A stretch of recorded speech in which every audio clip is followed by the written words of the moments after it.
பார்க்க வைத்து வாழ்ந்து வர கொடுத்து வாழ வைத்தானே ஏன் பாடும் மாமனைதான் மாமனைதான் மாமனைதான்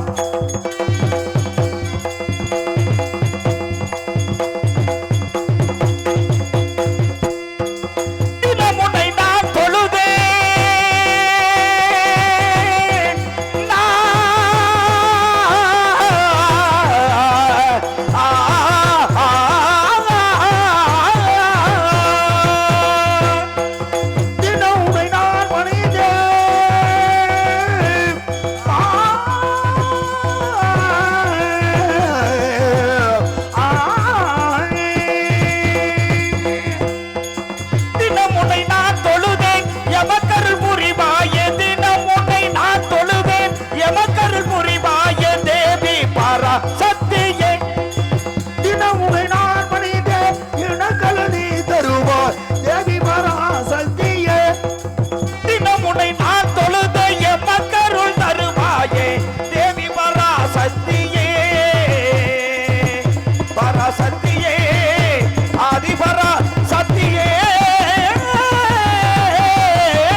பெரியோர்களே, மதிப்புக்கும் மரியாதைக்கும் உரிய தாய்மார்களே, நண்பர்களே, நாடகக்கலை ரசிக பெருமக்களே, காலையில் காடு சென்று மாலையில் வீடு திரும்ப மண்ணை பொன்னாக்கும் மாபெரும் விவசாய பெருங்குடி மக்களே, உங்கள் அத்தனை பேர்களுக்கும் எங்களுடைய சார்பாக எங்களுடைய நாடகமைப்பாளர் குடும்ப பற்றியை சேர்ந்த அன்பிற்கு பாசத்திற்கும் உரிய ஆறுமுகம் மற்றும் அவருடைய அருந்தவ அன்பு சகோதரர் முருகேசன் அவருடைய கடை குடும்பத்தின் சார்பாக நெஞ்சார்ந்த நன்றி கலந்த வணக்கத்தை தெரிவித்துக் கொண்டு இந்த மகாபாரதத்தில் ஒரு பகுதியான அர்ஜுனன் தபசு ஏலகண்ணி கனவு பாசுமத அஸ்திரம் என்று சொல்லப்பட்ட இந்த நாடகத்திலே தருமனுடைய இளைய தம்பி அர்ஜுனனாக நடிக்கக்கூடிய முடி சாய்ந்த வணக்கத்தை கரங்கோப்பி வணங்கி எங்களுடைய நாடகத்தில் எந்த விதமான குற்றம் குறைகள் இருந்தாலும் சரி குற்றம் குறை என்பதை நீக்கி காலை கதிரவன் உதிக்கும் வரை உங்களுடைய நல்லாதரவு வேண்டும் என கேட்டுக்கொண்டு இந்த அர்ஜுனனாகிய எம்முடைய கதாபாத்திரத்தை துவங்குகிறேன். நன்றி நன்றிகள். வணக்கம் வணக்கம் வணக்கம் பல வணக்கம்.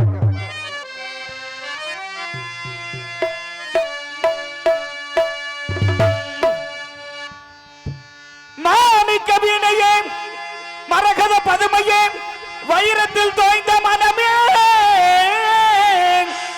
மதங்க மாமுனிவரின் மாதவ செல்வியே மாதுளம் சிவந்த விழியே ஆணி பொன் கட்டிலே அரியாசனத்திலே அரசால வைத்த தேவி அறியாத நெஞ்சிலே ஓமெனும் எழுத்தினால் பிரணவம் தந்த காளிகே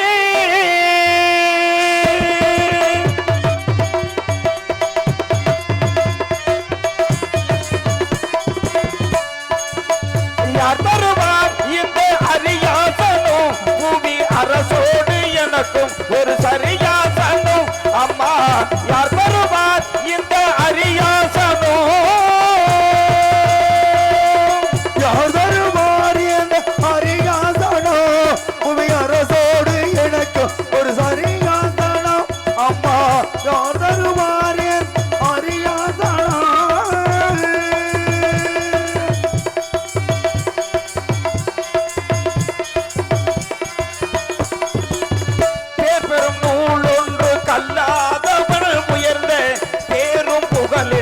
செல்லாதவள் பேரும் நூலோடு கொள்ளாமல் உயர்ந்த பேரும் பெரும் இடத்தில் இல்லாதவள் பெரும் நூலொன்று கல்லாதவள் உயர்ந்த பேரும் புகலிடத்தில் செல்லாதவள் சேரும் சபையறிந்து செல்லாதவள்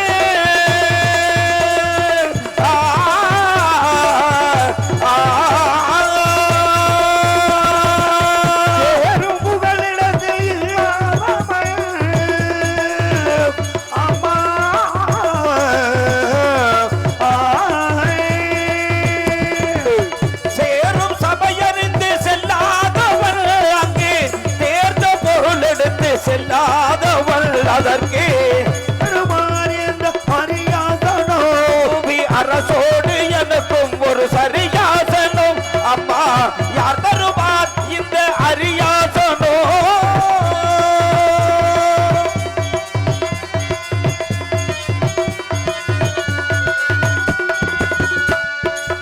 கருத்தனின் கூந்தலுக்கு கவி வேண்டுமா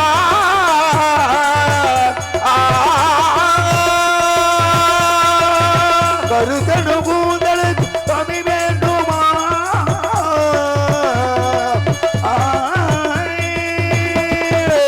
கருத்தனின் கூந்தலுக்கு கவி வேண்டுமா வண்ண காலிட்ட சலங்கைக்கு சதி வேண்டுமா சிறுத்த முன்னிடையான இசை வேண்டுமா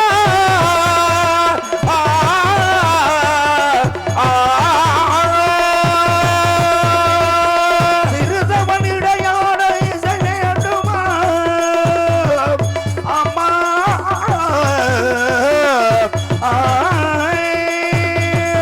சிறுத்தவன் இடையாட இசை வேண்டுமா உங்கள் சிங்கார கைகளுக்கு அபிநயம் வேண்டுமா ஆனால் தூது தேசம் அஸ்தாபுர நாட்டிலே பாண்டு மன்னனுக்கும் குந்துமா தேவிக்கு ஜனித்த தருமன் பீமன் அர்ஜுனன் நகுலன் சகாதேவன் என்று சொல்லப்பட்ட 5 பஞ்ச பாண்டவர்கள் பிறந்து அஸ்தாபுர நாட்டிலே சீரோடும் சிறப்போடும் ஆண்டு வந்தோம். அஸ்தாபுர நாட்டிலே நாங்கள் அண்ணன் தம்பிகள் 5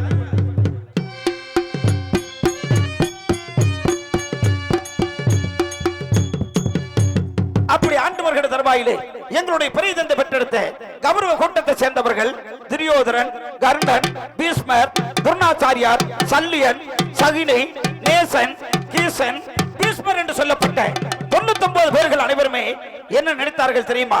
இந்த அஸ்தாபுர நாட்டிலே பாண்டவர்கள் 5 அண்ணன் தம்பிகள் 5க்கு பாதி நாடு, நாம் 99 பேர்களுக்கு மீதி நாடு ஆகையினால் எப்படியாவது இவருடைய நாடு நகரங்களை அபகரித்துக் கொண்டு நாட்டு விட்டு காட்டுக்கு அனுப்ப வேண்டும் என்று சொல்லி எங்களுடைய பெரியதந்து வெற்றெடுத்த வணங்காமடி மன்னன் பச்ச திரேகம் படைத்தவன், தேவர்களை பார்த்தால் மஞ்சாதவன், குருவுக்கே மரியாதை செலுத்தாதவன் அந்த துரியோதரன் எங்களை நாட்டு விட்டு காட்டுக்கு அனுப்ப வேண்டும் என்று எத்தனையோ கொடுமைகளை செய்து வந்தான் அந்த சண்டாள பாவி. அந்த நேரத்திலே எங்களுடைய ஆபத்து பாண்டவன் கண்ணுடைய கிருபையால் நாங்கள் அனைவருமே தப்பி பிழைத்தோம். கடைசியாக நாடு நகரங்களை அபகரிக்க வேண்டுமானால் என்ன செய்ய வேண்டும் என்று சொல்லி யோசித்து அவருடைய அரண்மனையிலே அரக்கத்திரு மாளிகை உண்டு செய்து அண்ணவன் என்ன தெரிவித்தார் தெரியுமா? எங்களுக்கு ஒரு ஓலை அனுப்பினார். என்னவென்றால் அரக்கத்திரு மாளிகையுடைய விழாவுக்காக வர வேண்டும் என்று சொன்னார். அப்பொழுது என்னுடைய அண்ணனாகிய தர்மனோ கருத்ததெல்லாம் தண்ணீர் வெளுத்ததெல்லாம் பால் என்று நினைத்தவர் எங்களை நால்வரையும் அழைத்துக் கொண்டு நாங்கள் அனைவருமே புறப்பட்டு அவனுடைய அரக்கத்திரு மாளிகையுடைய விழாவுக்காக அங்கு சென்று விருந்து சாப்பிட்டு விட்டு சற்று நேரம் ஓய்வெடுத்துக் கொண்டிருக்கிற தருவாயிலே அந்த துரியோதனன் தெரிவித்தார், அண்ணா ஓய்வு நேரத்திலே நாம் பகடை விளையாடுவோம் என்று சொன்ன பொழுது என்னுடைய அண்ணனாகிய தர்மனோ மறுத்து விடுகிறார். ஏனென்றால் பகடை ஆடுவது குற்றம் அல்லவா தம்பி என்று சொன்ன பொழுது இது பொழுதுபோக்குக்காகத்தானே என்று அண்ணவன் தெரிவிக்க அப்பொழுது என்னுடைய அண்ணனும் அந்த துரியோதனனும் பகடை விளையாடுகிறார்கள். எப்படி விளையாடினார்கள்? முதல் ஆட்டத்திலே நாடு நகரங்களை வைத்து விளையாடுவோம் என்று சொன்ன பொழுது என்னுடைய அண்ணனாகிய தர்மனோ சரி என்று ஏற்றுக்கொண்டு நாடு நகரங்களை வைத்து விளையாடி அந்த சகுனியினுடைய சூழ்ச்சியால் முதல் ஆட்டத்திலே தோற்றுவிட்டார் என்னுடைய அண்ணனாகிய தர்மனாகப்பட்டவர். இரண்டாவதாக இழந்த நாடு நகரங்களை மீட்க வேண்டுமானால் உன்னுடைய தம்பிமார்களை வைத்து விளையாட வேண்டும் என்று சொன்ன பொழுது நாடு நகரங்களை மீட்க வேண்டும் என்று சொல்லி எங்கள் நால்வரை வைத்து விளையாடினார். அந்த இரண்டாவது ஆட்டத்திலையும் தோற்றுவிட்டார் என்னுடைய அண்ணனாகிய தர்மனாகப்பட்டவர். அப்படி நாடு நகரங்கள் தம்பிமார்களை மீட்க வேண்டுமானால் உங்கள் 5க்கு தேவியாகிய திரௌபதி வைத்து விளையாட வேண்டும் என்று சொன்ன பொழுது நாடு நகரங்களை மீட்க வேண்டும் தம்பிமார்களை மீட்க வேண்டும் என்று சொல்லி என்னுடைய அண்ணனாகிய தர்மரோ மூன்றாவதாக எங்கள் 5க்கு தேவியாகிய திரௌபதி வைத்து விளையாடி அந்த மூன்றாவது ஆட்டத்திலும் தோற்றுவிட்டார் என்று அண்ணனாகிய தர்மனாகப்பட்டவர். அப்பொழுது தான் அமர்ந்திருக்கக்கூடிய சிம்மாசனத்தை விட்டு எழுந்து வருகிறான் அந்த துரியோதரன். தர்மனந்தா பகடை ஆட்டத்திலே நீ தோற்றுவிட்டாய். பகடையினால் தோற்றவர்கள் 12 ஆண்டுகள் பாராவணம் செல்ல வேண்டும். சூதினால் தோற்றவர்கள் 1 வருடம் அந்நியாவனம் செல்ல வேண்டும். அப்படி 13 ஆண்டுகள் கழித்து நீயோ நாட்டுக்கு வந்தால் உன்னுடைய தம்பியாகிய அர்ஜுனன் கருத்தில் இருக்கக்கூடிய காண்டவத்தை நான் ஏற்றினால் எவ்வளவு தூரம் சென்று இந்த பூலோகத்தில் விழுகிறதோ அந்த இடம் மட்டும் தருவேன். போங்கள், நாட்டு விட்டு காட்டுக்கு செல்லுங்கள் என்று தெரிவித்து விட்டார் அந்த சண்டாள பாவி. என்னுடைய அண்ணனோ எங்கள் அனைவரையும் அழைத்துக் கொண்டு அந்த பாரா சபை விட்டு வருகின்ற தருவாயிலே அந்த துச்சோதனன் எங்கள் 5க்கு தேவியாகிய திரௌபதியை துள்ளாடி பிடித்து இழுத்தார். அப்பொழுது கண்ணா கண்ணா என்று கத்தி கதறினார். எங்களுடைய கண்ணனாகப்பட்ட ஒரு மாய தொழில் கொடுத்து காப்பாற்றினார். அப்பொழுது நாங்கள் அனைவருமே அந்த பாரா சபையை விட்டு நாட்டு விட்டு காட்டுக்கு பஞ்ச பரதேசிகளாக காவி உடை அணிந்து அண்ணனுக்கு தம்பிகளாக நாங்கள் அனைவருமே புறப்பட்டோம் அந்த பாரா சபையை விட்டு கானகத்தில் வைக்கிறோம்.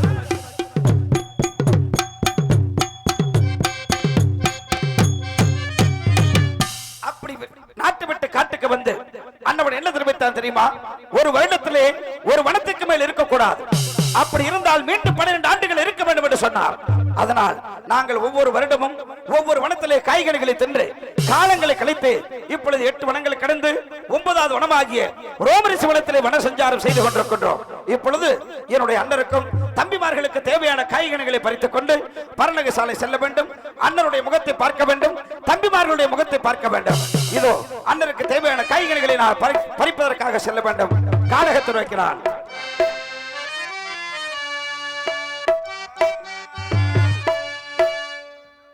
காய்கனிகள் தான் பறிக்க நான் தான் தாண்டி போனோம் தான் நடத்து காய்கனிகள் தான் பறிக்க நானும் காட்டி வரோம் பறி நடந்து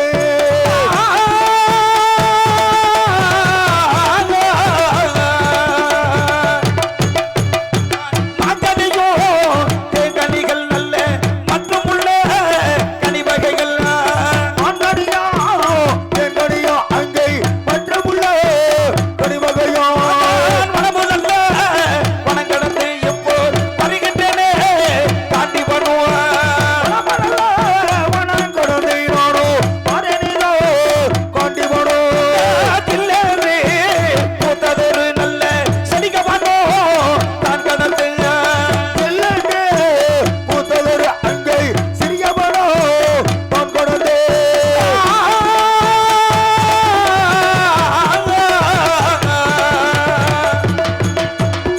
சிங்கமோ ரங்கு வனம் நல்ல சிறுமொழிகள் தூங்குவனம் சிங்கமொழி பாடுவனம் அங்கே சிறுமொழிகள் தூங்குவனம் கரடி மொழி தூங்குவனம் நல்ல காட்டானை பாலுவனம் கரடிமொழி பாடுவனம் அங்கே காட்டாடை தூங்குவனம் மலையாமா கடந்து நல்ல மாமலைகள் தான் கடந்து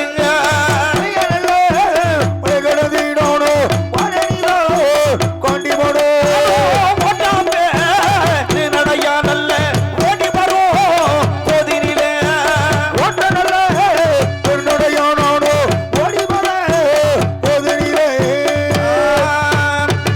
காய்கனிகள் தான் பாரித்து காட்டி மாமோ தானாடல்ந்து காயடைகள் நான் பாரித்து காட்டி வாடுவதினோ ரோந்தே ஓட்ட பேரு நாடாயா ஓடி மாறே நர்ஜோனானோ ஓட்ட நல்ல பெருநாடையோ ஓடி வர காண்டி மாடே மகனியோ தேங்கானிகள் மற்றும் உள்ள கனிவாகைகள் மாத்தானியா வேண்டானியோ மற்றுமுள்ள கனிவோ எனது அண்ணருக்கு கனிவாகைகள் அழகு மன்னல் தானே எடுத்து நாளைக்கு கனிவாகையோ காட்டி வாடு செய்கோ ரீதே மலையா நல்ல மலைகாடந்து மாமலைகள் தானாரந்து மலையா மலை காடந்து மாமலையா தாங்கோ ரோந்தே மரணக சாலை தன்னை தேடி பார்த்திவானோ தானாடந்து சாலை தன்னை நாடி பர்த்தி மாறுவலிரோ ரோந்தே இதோ அண்ணருக்கு தேவையான காய்கனிகளை பறித்து விட்டேன் நான். அது சீக்கிரமாக பரநக சாலையை நோக்கி செல்ல வேண்டும். அண்ணனுடைய அழகு திருமுகத்தை பார்க்க வேண்டும். புறப்படுகிறேன் நான். பரணசாலை தன்னை தேடி காத்திவானோ தானட பர்ணசாலை தன்னை நாடி காத்தி வானோ பலிரடந்தே ஒட்ட நல்ல பெண்ணரையா போட்டி பாரு கண்டிவானோ நல்ல பெருநடைய ஓடி வர காண்டி வானோ நல்ல மலகரத்து வருகின்றே அர்ஜுனானோ நல்ல பெருநடைய ஓடி வர காண்டி வானோ அண்ணனுக்கு கற்பதற்கு அழகு மன்ன தானது ஓடி வந்தே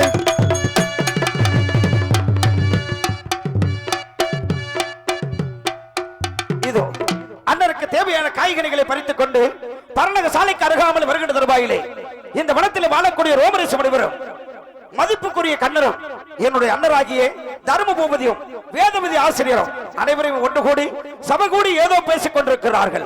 நானோ அருகிலே நின்று என்ன பேசிக் கொண்டிருக்கிறார்கள் என்பதை கவனிக்க வேண்டும் சற்று.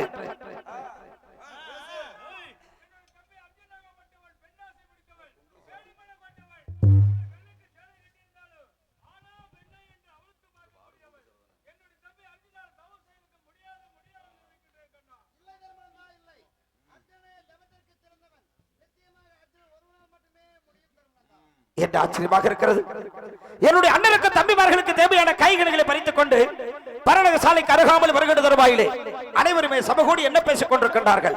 என்னுடைய அண்ணனாகிய தர்மனோ தெரிவிக்கின்றார், கண்ணா, நாங்கள் இந்த காட்டில் இருப்பதா நாட்டுக்கு செல்வதா என்று கேட்ட பொழுது அப்பொழுது என்னுடைய மதிப்புக்குரிய கண்ணன் தெரிவிக்கின்றார், தர்மனந்தா, நீங்கள் நாட்டுக்கு செல்ல வேண்டுமானால் உங்களுடைய நண்பராகிய அந்த துரியோதனன் இருக்கிறான் அல்லவா, அவனுடைய நண்பன் கருணன் நாகபாசகனை வளர்த்து வருகிறார். எதற்காக தெரியுமா?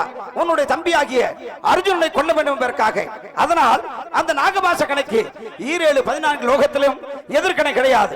அப்படி எதிர்கணை வேண்டுமானால் இந்த உலகத்தில் இருக்கக்கூடிய ஈயர் முதல் 84 லட்சம் ஜீவராசிகளை படைத்து அந்த சிவபெருமானுடைய இடதுகரத்தால் இருக்கின்றது மும்முகப்பு பாசுவத அஸ்திரம் என்று சொல்லப்பட்ட கணையாகப்பட்டது. அந்த கணையை பெற்று வந்தால் உங்களுடைய எதிராளியை கொண்டு விடலாம், கருணனை வென்று விடலாம், நாகபாச கணையையும் அழித்து விடலாம் என்று மதிப்புக்குரிய கண்ணன் சொன்ன பொழுது, அப்படி என்றால் அந்த கணையை யார் பெறுவது, எப்படி பெறுவது என்று சொல்லி என்னுடைய அண்ணனாகிய தர்மன் கேட்ட பொழுது, ஐவரில் யாராவது ஒருவன் இந்த வடகைலாசம் நீலமலை பளிங்குப்பாறை செல்ல வேண்டுமானால் சடாமணி தரித்து சன்னியாசி போல் ரூபம் கொண்டு பூமியை பார்த்தகனால் பின்திரும்பி பாராமல் மண்ணாசை, மனையாசை, பொன்னாசை, பொருளாசை என்று சொல்லப்பட்ட அத்தனை ஆசைகளை நீக்கிவிட்டு ஒரு கையில் சங்கம் மறுகையில் சேகண்டி ஏந்தி கொண்டு அரகரா, சிவசிவா, சம்போ மகாதேவா, ஜெய் சங்கரா, வெள்ளிங்கிரி ஆண்டவா என்ற பெயர் நாமத்தை உச்சரித்துக் கொண்டு அங்கே வடகைலாசம் நீலமலை பளிங்குப்பாறை சென்று 91 தபக்கம்பத்து நட்டு இடதுகால் மண்டியிட்டு வலதுகால் குந்த வைத்து 7 எலுமிச்சங்கனிகள், 7 செவ்வரளி புஷ்பங்கள், 7 செப்பூசிகளை நட்டு அருபூஜை, குரு பூஜை, சிவபூஜை என்று சொல்லப்பட்ட முப்பூஜைகளை செய்து ஆண்டவனை நோக்கி தியானம் செய்தால் ஈசனாகப்பட்டவர் மனமிறங்கி தன்னுடைய கருத்தில் இருக்கக்கூடிய பாசுவத அஸ்திரத்தை தருவார். அப்பொழுது அந்த கணையை பெற்று வந்தால் அந்த நாகபாச கணையை வென்றுவிடலாம் என்று சொல்லி கண்ணனாகப்பட்டவர் சொன்ன பொழுது என்னுடைய அண்ணனாகிய தர்மனோ நான் சென்று வருகிறேன் என்று சொன்ன பொழுது, நீயோ தான தர்மத்திலே சிறந்தவன், அதனால் உன்னால் முடியாது என்று தெரிவிக்கிறார். அப்படி என்றால் என்னுடைய அண்ணனாகிய வீமன் நான் சென்று வருகிறேன் என்று சொன்ன பொழுது, நீயோ கோபத்திலே சிறந்தவன், ஈசனாகப்பட்டவன், உன்னுடைய தவத்தை பார்த்து இறங்கி வருவதற்கு சற்று தாமதம் செய்தாலும் கூட ஈசன் என்று பாராமல் அடித்து நொறுக்கி விடுவாய், உன்னாலும் முடியாது என்று சொல்கிறார். அப்படி என்றால் நகுலன், சகாதேவன் யாராலும் முடியாது என்று சொல்லி மதிப்புக்குரிய கண்ணன் சொன்ன பொழுது, நால்வனார் முடியாது என்று சொன்னால் யார் செல்வது, எப்படி செல்வது என்று கேட்ட பொழுது அப்பொழுது என்னுடைய அண்டராகிய தர்மனிடத்தில் மதிப்புக்குரிய கண்ணன் கேட்கின்றார், தர்மனந்தா, பாண்டு மன்னனுக்கும் குந்துமா தேவிக்கும் நீங்கள் 4 தான் மகன்களாக பிறந்தீர்களா என்று கேட்ட பொழுது, இல்லை, நாங்கள் 5 பேர்கள் பிறந்தோம் என்று சொன்னார்கள். அப்பொழுது 4 பெயர்களை சொன்ன நீ ஒருவனுடைய பெயர் மட்டும் ஏன் சொல்லவில்லை என்று கேட்ட பொழுது, கண்ணா, உங்களுடைய தந்திரம் புரிகிறது, என்னுடைய தம்பி ஆகிய அர்ஜுனனை பற்றி தானே தாங்கள் தெரிவிக்கிறீர்கள். தவத்திற்கு செல்லக்கூடியவன் எப்படிப்பட்டவனாக இருக்க வேண்டும், சிவபக்தனாக இருக்க வேண்டும். ஆனால் என்னுடைய தம்பியோ பெண்ணாசை கொண்டவன், பேடி மனம் கொண்டவன், உருளுக்கு சீலை கட்டி இருந்தாலும் ஆனா பெண்ணா என்று அவிழ்த்து பார்க்கக்கூடிய துர்குணம் படைத்தவன். அது மட்டுமல்ல, ஆத்து மணலை எண்ணினாலும் அர்ஜுனுடைய மனைவிமார்களை எண்ண முடியாது என்று சொல்லி என்னுடைய அண்டராகிய தர்மனோ மதிப்புக்குரிய கண்ணன் இடத்திலே என்னை பற்றி கேவலமாக பேசிவிட்டார். அண்டா, கூட பிறக்கவில்லையா, கூட்டுப்பால் உண்ணவில்லையா, எனக்கு மட்டும் நாடு நகரங்களை ஆள வேண்டும் என்ற ஆசை இருக்காதா, உங்களை அழைத்து சென்று அந்த அஷ்டாபுர நாட்டிலே செங்கோல் ஏந்தி சிம்மாசனத்தில் அமர வைக்க வேண்டும் என்ற ஆசை இருக்காதா? அப்பேற்பட்ட என்னை பார்த்து நம்முடைய மாமன் முன்னால் என்னுடைய தம்பியோ பெண்ணாசை கொண்டவன், பேடிமனம் கொண்டவன் என்று சொல்லி என்னை பற்றி கேவலமாக பேசிவிட்டீர்களே அண்ணா, இனிமேல் தங்களுடைய முகத்திலே நான் விழிக்க மாட்டேன். இதோ தங்களுக்கு கொண்டு வந்த காய்கறிகளை இந்த இடத்திலே தூக்கி எறிந்துவிட்டு தங்களுடைய முகத்திலே விழிக்காமல் தங்கள் மீது கோபித்துக் கொண்டு வடகைலாசம் நீலமலை பளிங்குப்பாறை செல்கின்றேன். எப்பாடுபட்டாவது அந்த பாசுவத அஸ்திரத்தை வென்று அதன் பிறகுதான் தங்களுடைய முகத்திலே நான் விழிப்பேன். இதோ அண்ணன் மீது கோபித்துக் கொண்டு நான் புறப்பட வேண்டும். வடகைலாசம் நீலமலை பளிங்குப்பாறை நோக்கி புறப்பட வேண்டுமானார்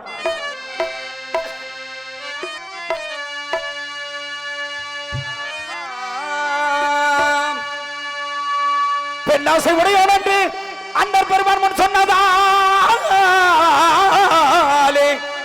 அண்ணர் மீது கோபம் கொண்டு அர்ஜுனன் வடது செய்யேகினேனே.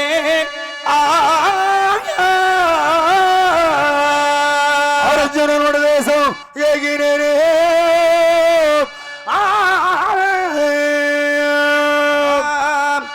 பெண்ணாசை உடையோன் என்று அண்ணர் பெருமான் முன்னே சொன்னதினால் உடையோன் என்று அண்ணர் பெருமான் முன்னே சொன்னதினால்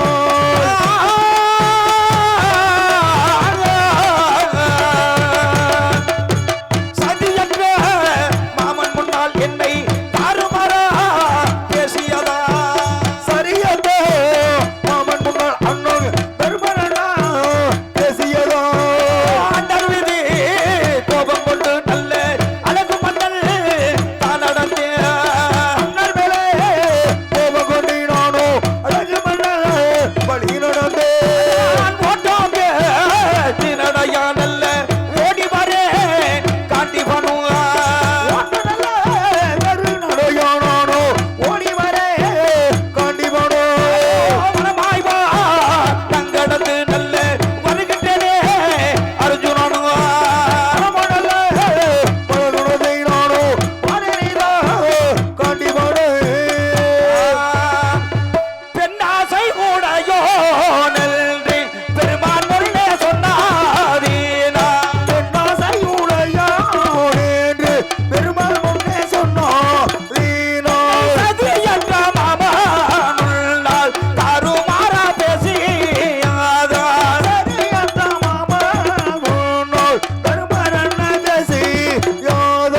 அண்ணன் மீது கோபம் கொண்டு அழகு மன்னன் தானாடுங்க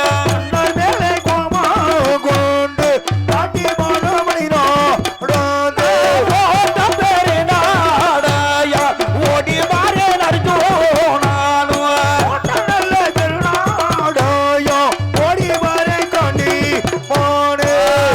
அண்ணன் மீது கோபம் கொண்டு அழகு மன்னன் தான் நிறைய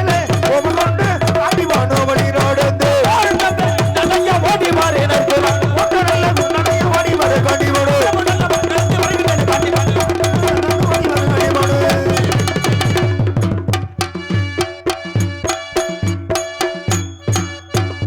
அண்ணன் மீது கோபித்துக் கொண்டு அநேக வனங்களை கடந்து வந்து பார்க்கிற தருவாயிலே இந்த வனமாகப்பட்டது காலபைரவனுடைய வனம் என்று எழுதப்பட்டிருக்கின்றது. இந்த காலபைரவனுடைய வனத்திலே அது சீக்கிரமாக புறப்பட்டு செல்ல வேண்டும். வடகைலாசம் நீலவனம் பளிங்குப்பாறை நோக்கிறார்.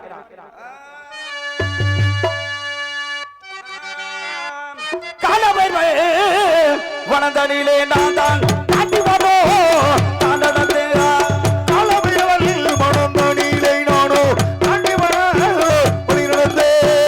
அண்ணன் மீது கோபம் கொண்டு நான் தான் அழகு மன்னன் தான் நடந்தேங்க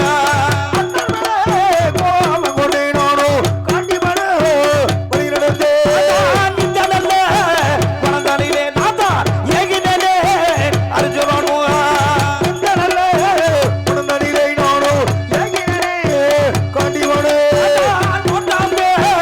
நடையா நல்ல ஓடி மாறே அர்ஜுனனுவா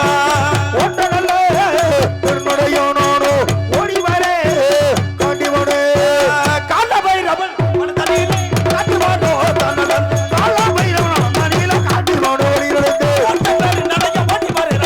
ஓட்டம் பேரு நடையா ஓடி மாறே அர்ஜுனன் காட்டி பண்ணு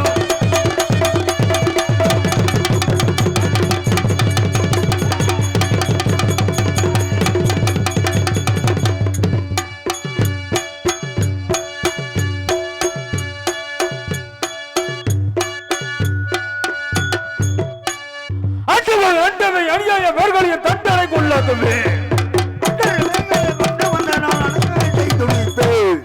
இன்னொரு மன்னர்கள் அத்தகைய வேர்களையும் மாக்கிரிகள் செய்து முடிப்பு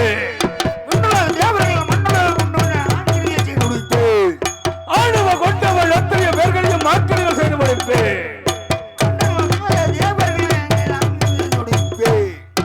ஆணுவ கொண்டவள் அத்தகைய வேர்களையும் மாக்கிரிகள் செய்து முடிப்பு